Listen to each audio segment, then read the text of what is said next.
This is an interview with Walter Honovich, 28 Maple Avenue, Hastings-on-Hudson. The interview is taking place at the cottage. It's for the World War II project for the Historical Society. My name is Evelyn Drews.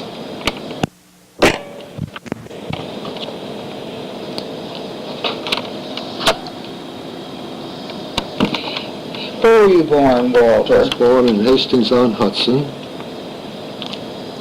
And where in Hastings? I think it's now the street. It used to be Dock Street, but now it's Southside. Has a new name? It's Southside Avenue. Yes. Yeah.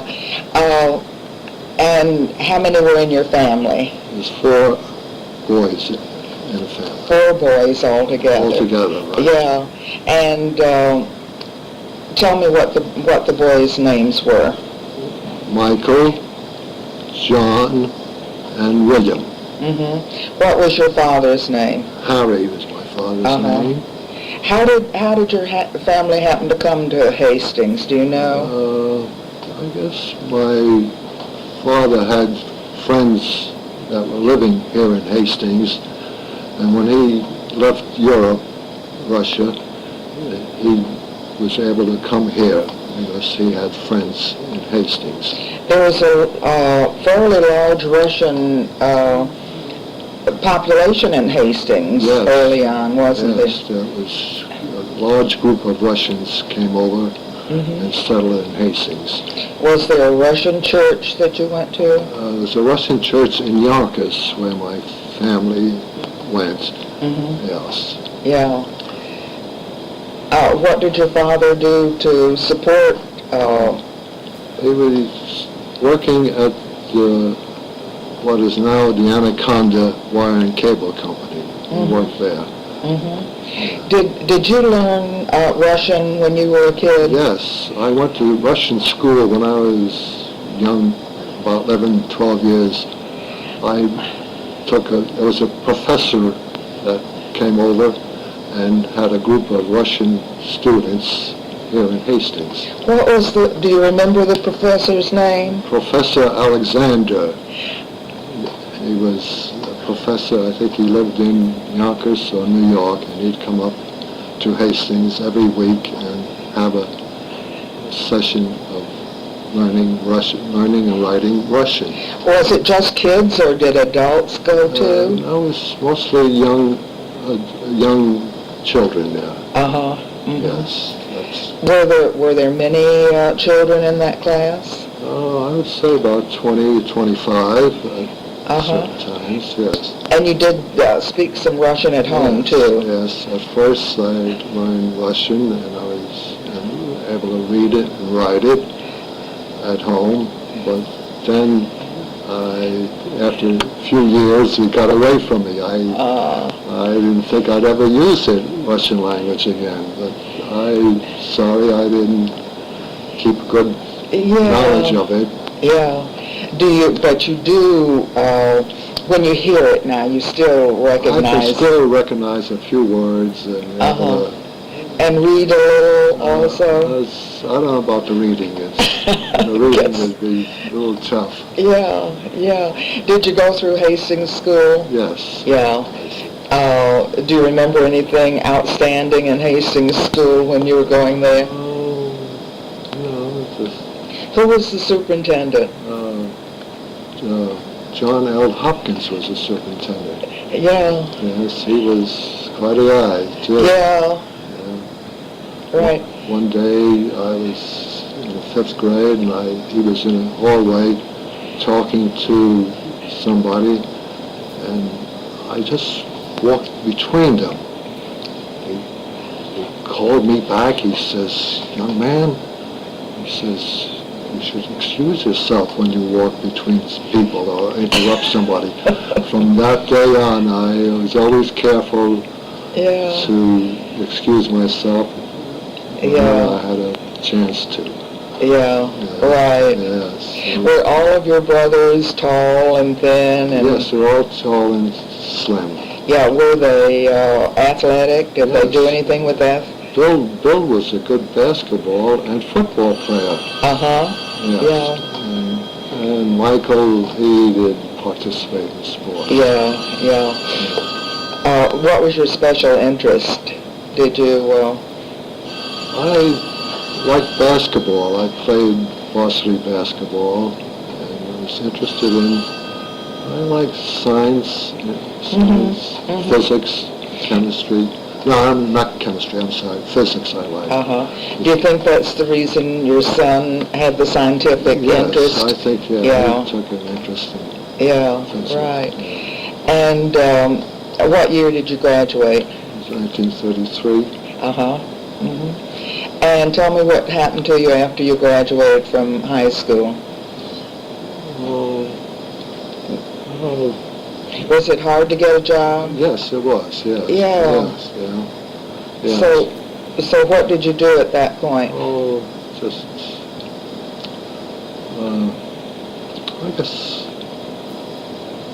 not much then. Jobs were pretty tough, It was a hard time. Yes. Right. Was there anything provided for you in the way of entertainment in the village for kids that age? Yes, they had tennis courts flooded during the winter months where the ice skate. And then there was, they had various clubs. The Hastings AC had a clubhouse able to go to. And then school was open for sports after school. Who was the coach back in those days? Coach Cochran was yes, the coach there. Yeah. He had a long tenure there, didn't he? Yeah. He handled all the sports by himself. That was amazing. Now they had all these different coaches. Specialties. Yeah. But Coach Cochran handled everything. Basketball, baseball, track. Yeah. He was a good coach too. And tell me what year you went into what branch of the service did you go into? Branch of service, I was drafted into the Army. You were drafted? Drafted into the Army. Yeah. Yes. How old were you then, Walter? Let's see, 27. Yeah. And tell me about your little greeting that you got and... Yes, I got the greetings and was ordered to report to Ardsley, and from there we took a train down to New York, had an examination, and was accepted into the service. Tell me, were there any other boys from Hastings that went off with you? Yeah, there's quite a few there. Do you remember any names? I don't remember the names. And after you got into New York and got your physical, where did you go from there? From there we went to Camp Upton out in Long Island. And then we were classified and decided what branch we were going to be into. Did you have any choice about the branch? No. I guess they picked me for the Air Force, Army Air Force. Were you pleased with that choice? Yes, I was pleased, rather than most of them were going into the infantry. Yeah, so I was happy to... So you were going to fly and they were going to be trudging along. Right. Well, after you were chosen for the Air Force, then where did you go? From there, I went down to Air Force training. And where was that? That was down in Miami Beach, Florida. Yes. We stayed in hotels down there. One of the big hotels down there. It was a tough life, wasn't it? Tough life, yes. Yeah. We had nice rooms, and we were able to, during the day, they marched us to a golf course, and they put us through various drills. When did you finally get into an airplane? I wasn't picked to be a pilot. See, I preferred to go to administrative clerical school. And that was located out in Fort Logan, Colorado.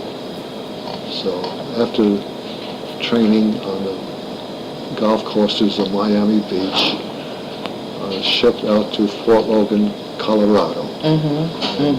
There I was assigned to administrative clerical school. Yeah. And how long were you there? I was there about, about 5 months. Yeah. And what was your job as an administrator? Well, I just learned various procedures of the Army. Yeah. And after you did your stint there, where did you go? And from there, I came home on a furlough, and then I was assigned to,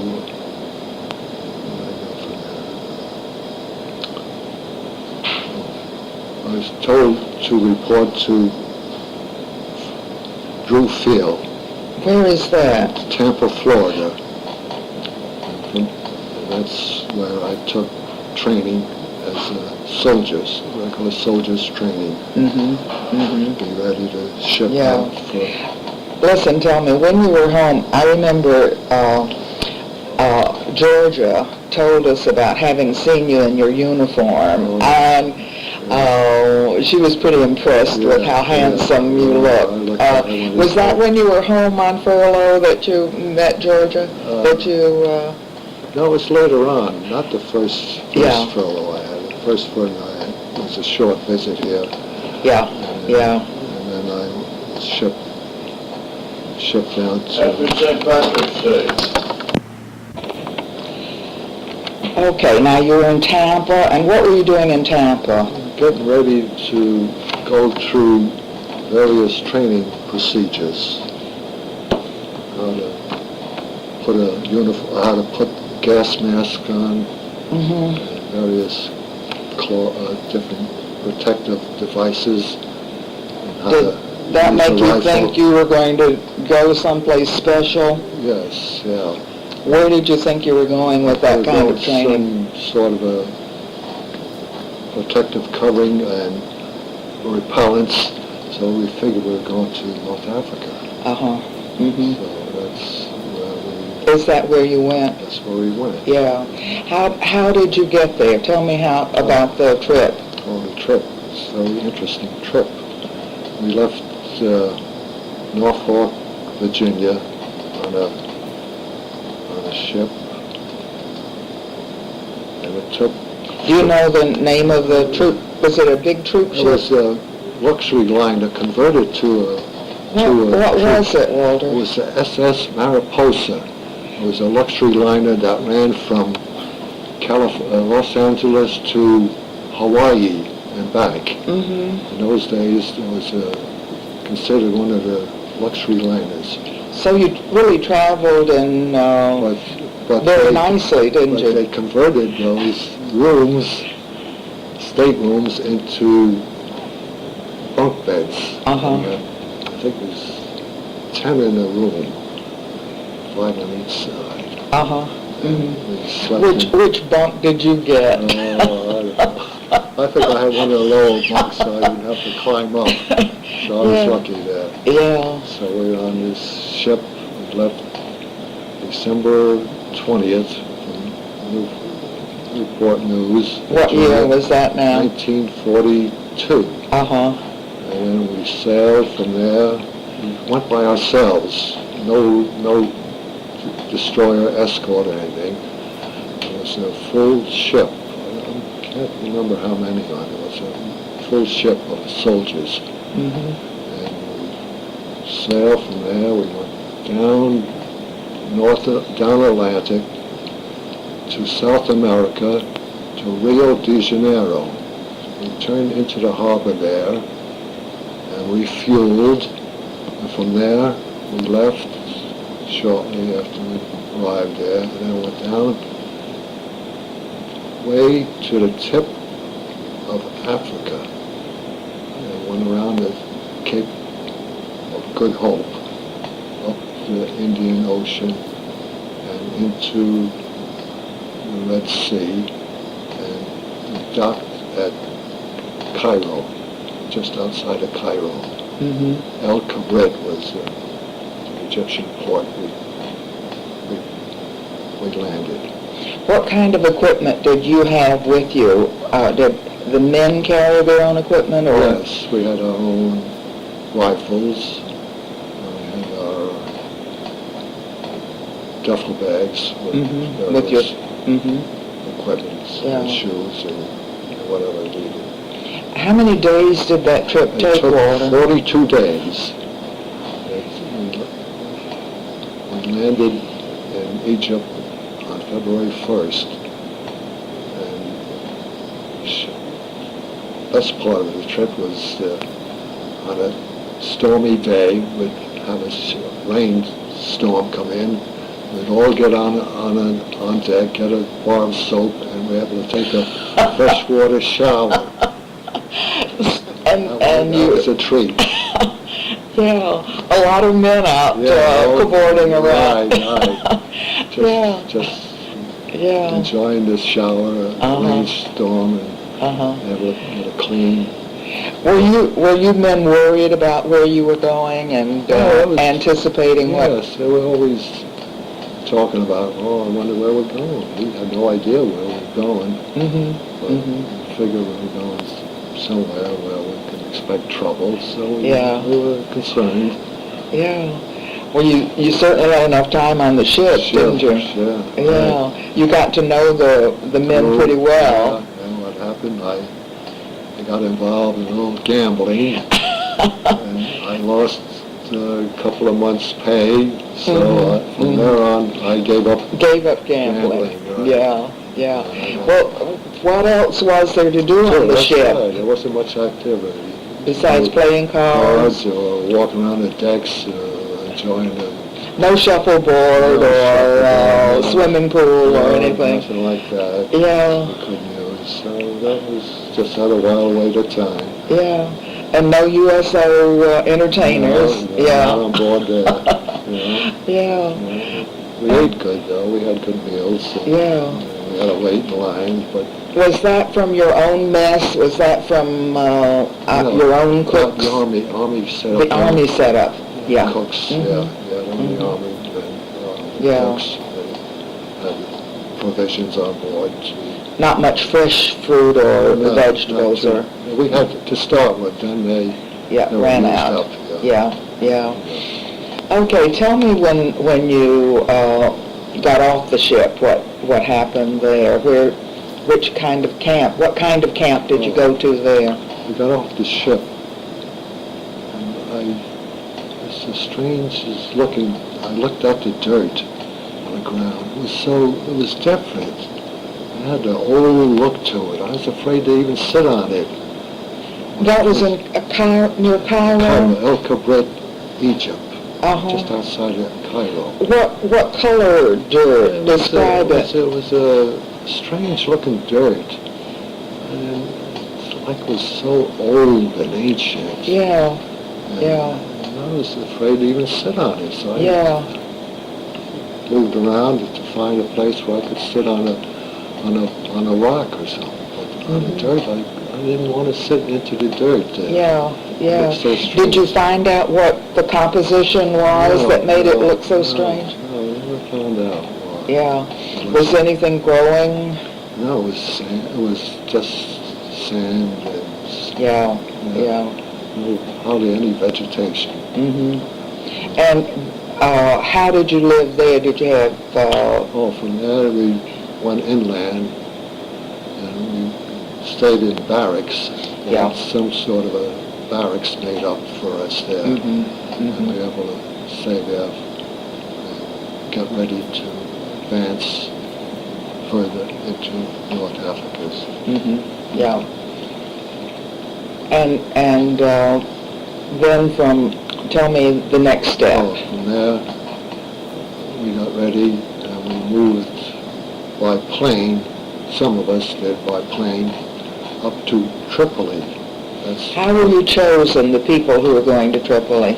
We formed our own unit was a 9th Air Force Command, Fighter Command. And from there we had our own group formed, and then How many were in your command? about 200 men or so. And who was in charge? Was it a captain or colonel or what? I think we had a lieutenant in Yeah. charge. Young? At first, young Yeah. lieutenants. Yeah. Yeah. And tell me about when you landed in Tripoli. Tripoli. We were flying there and looked out on the opening of the plane. I could see a plane coming at us. I thought sure it was a German plane. We were all just sitting there nervously. It turned out that it was a British plane giving us escort into the field in Tripoli. How many planes went in at that time, Walter? There was quite a few cargo planes. We had about 7 or 8 cargo planes. For the 200 men? Yeah. Into Tripoli. Yeah. But this sight of that plane coming at us scared our... And nobody told you that's a friendly plane? No, until we saw him pass us. Yeah, and could see the markings. Could see the British Air Force marking. Boy, that was a relief. Yeah. Pretty scary Yes, time. Yeah. Tell me about Tripoli then. Tripoli, is a beautiful city. It's an Italian city where the rich Italians used to come over from Italy and to enjoy themselves. They'll spend the summers there, spend the winters there. We camped right outside of Tripoli. And it was to go into town. We took over the buildings in town for our headquarters, set up operations there. Yeah. Did the people resent having you The there? Italians seem to be pretty friendly. Yeah, they wanted us there because we brought in food, and cigarettes and candies. Some of the people that were able to work there and enjoy. While there, I got to know some Italian family. Yeah. And these 2 girls and a boy, and they were giving me Italian lessons, and I was trying to teach them English. I used to say Tripoli. The girl would say, no, it's Tripoli. Tripoli. So I had to say Tripoli. I couldn't say Tripoli, not in their presence anyway. So it was enjoyable there. It was fun. Yeah, it was family. They were nice. Well, when did the fun end? And then from there, we left to chase Rommel out of North Africa. So our Air Force unit was ready to advance and help the British 8th Army. But now, were you in a plane when you were doing this, or were you No, on on ground. foot? You were on foot. I was with the ground crew. Yeah. And we had the British 8th Army was camped outside of Tripoli. And we was able to, our planes were fighter planes. So we gave the British 8th Army support. As they were advancing into the desert after Rommel, we gave him support to help the British 8th Army overcome Rommel and finally chased him out of North Africa. Were you in danger in any of that time? Yes, they used to bomb us, and Yeah. the Germans used to come over and bomb us. But we had good fighter supports, we were able to chase the planes away. Well, when you were with your unit, how were you dressed and how were you prepared for this? Well, North Africa's hot, so we're just wearing light army khakis and helmets, regular helmets. What kind of guns did you We have? had our big rifles. We had our rifles with us. And did you have anything else? No, just Just your rifle? Just a rifle, yeah. And the helmets. How long did this part of your experience go on? Let's see, went on we advanced with the British Eighth Army and drove the Rommel out of Africa. They captured all the soldiers that were there. Most of them were Italians fighting with the Germans. Very few Germans were there, mostly Italians. They shipped over. But they surrendered very easily there. They didn't want to fight. They didn't want to fight with the Germans. Mm-hmm. So they surrendered. Yeah. Yeah. Did you have a chance to talk to or get acquainted with any of the prisoners? No, I didn't get that close to the prisoners. Yeah. Well, I used to see them there in a pen there, in stockades, Mm-hmm. locked up. But they were happy. Once they were captured, they were happy. They were They fed. waved to us, the Americans, hello. And, they were very nice, and they didn't want to be... They could switch sides pretty easily. Sure. Yeah. Yeah. Right. Yeah. Well, they were safe Yeah, and that's fed, it, right. and Right. yeah. Treated good. They were all treated good. Yeah. No atrocities there. Good. Yeah. Yeah. And there must have been some Italians who could really talk to them. I mean, on our side. Yeah. Some Americans who could good speak Italian, right? Italian. They talked to them, Yeah. They were happy to be captured and Yeah. out of the war. Yeah. Safe. And serving with the Germans, any big excuse about that? No, they didn't want to. No, they were forced to. Yeah. They Yeah. were forced to fight with the Germans. They didn't want that. Yeah. Okay, and where from there, Walter? From there, let's see, we finished with the North African campaign, so next we had to move on. Mm-hmm. So we packed in all our equipment in trucks.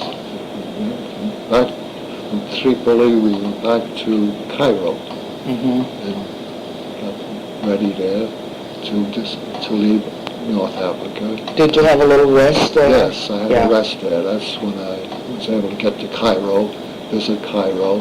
Mm-hmm. I visited the pyramids of Giza and the Sphinx. I had my picture taken on a camel Uh-huh. and was able to look around Cairo. It was a lovely city. Yeah. People from all over the world were there. Yeah. All kinds of nationalities were mixed in. At night it was pretty scary to walk around at night, but during the day it was okay, Mm-hmm. except for these little kids that had these shoe shine kits. They were asking everybody for shoe shine.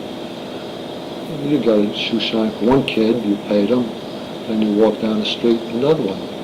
No, if you didn't take a shine from them, they wanted money, and they'd get their the brushes, polish on it, and they're ready to dab you if you wouldn't give them money. Oh, they were a nuisance. Mm-hmm. Pretty bold, weren't they? Pretty bold, Yeah. Yeah, you had to almost swat them away there. Yeah. Yeah. Mm. That was- And besides doing all the tourist Yeah. bit, did you mail home a lot of cards? A few letters, Yeah, a few yeah, letters, of yeah. course, yeah. Were you able to get mail? Yes, yeah. Yeah. Yeah. Was your mail We service? were on a go, and then it caught up to us. Yeah. Was it? Did you get it pretty? Was it pretty recent? The mail that you got? That might have taken 3 or 4 weeks or so. Yeah. Otherwise, they were able to catch up to our unit. Yeah. Okay.